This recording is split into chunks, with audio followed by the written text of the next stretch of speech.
Orange chapati செய்ய போகிறேன் friends.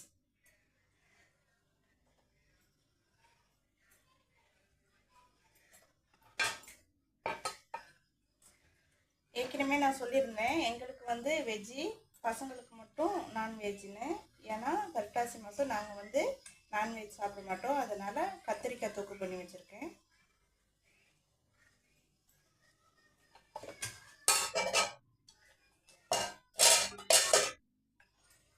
இப்போ நல்லா சிக்கன் வதங்கிருச்சு.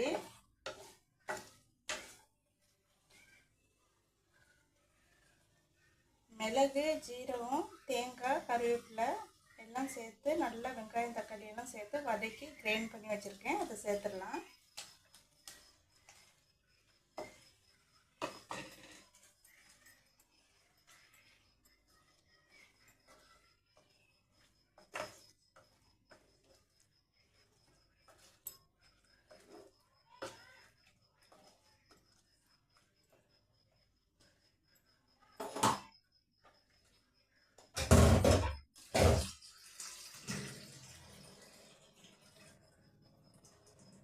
இது பச்சை மிளகாய் காரம் தான், மிளகாத்தூள் போடலை. மிளகு சேர்த்து அரைச்சிருக்கனால அந்த காரமே போதும். தண்ணி ஊற்றி நல்லா மிக்ஸ் பண்ணி எண்ணெயில் சிக்கன் வதக்கியாச்சு. கொதிக்க விட்டால் போதும்.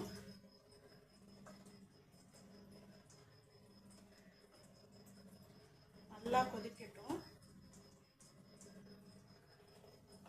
ஆரஞ்சு சப்பாத்தி பண்ணுறதுக்கு மாவு பிசைஞ்சிடலாம். இது வந்து கேரட் வந்து நல்லா மிக்ஸி ஜாரில் போட்டு அரைச்சி வச்சுருக்கேன். அதையும் சேர்த்துடலாம் மாவு கூட.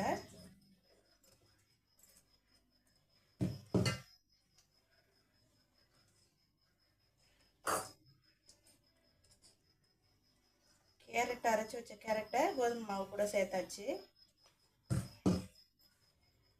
இப்போ வந்து உப்பு கொஞ்சம் சேர்த்துக்கிறேன்.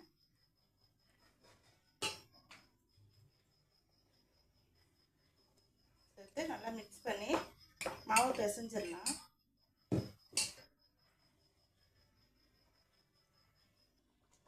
ஃப்ரெண்ட்ஸ், சூப்பராக க்ரீன் சிக்கன் ரெடி ஆகிடுச்சு. அடுப்பை மாற்றி வச்சுட்டு சப்பாத்தி போட்டுடலாம்.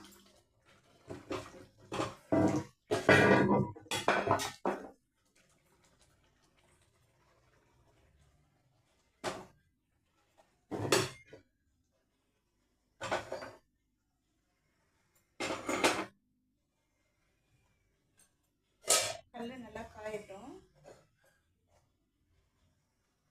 மாவு பிசைஞ்சாச்சு. பார்க்க திருப்பதி லட்டு மாதிரியே இருக்கு இல்லையா? ஆரஞ்சு இட்லிக்கு சப்பாத்தி மாவு பிசைஞ்சாச்சு. இப்போ உருட்டிடலாம்.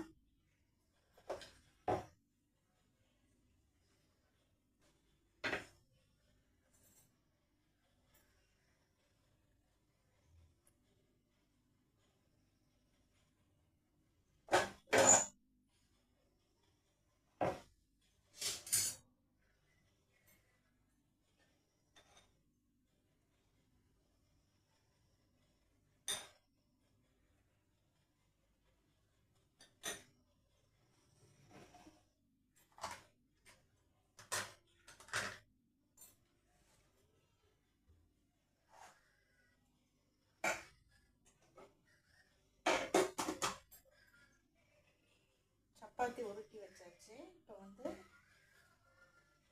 கல்லில் போட்டு எடுத்துடலாம்.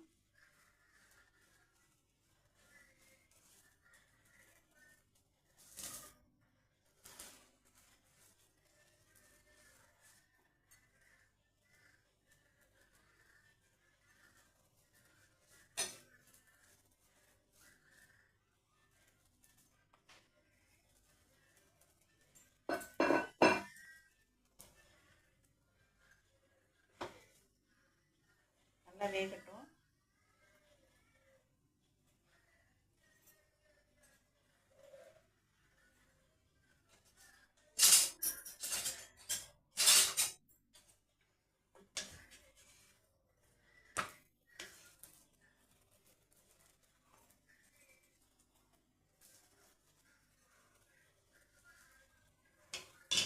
சப்பாத்தி நல்லா வேகட்டும் ஃப்ரெண்ட்ஸ். சப்பாத்தி ரெடி ஆயிடுச்சு.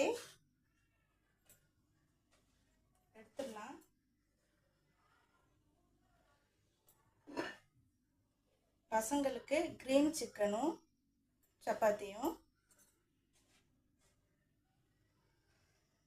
எங்களுக்கு வந்து வெஜ்ஜி கிரேவியும் சப்பாத்தியும். ஓகே ஃப்ரெண்ட்ஸ், நாங்கள் சாப்பிட போகிறோம்.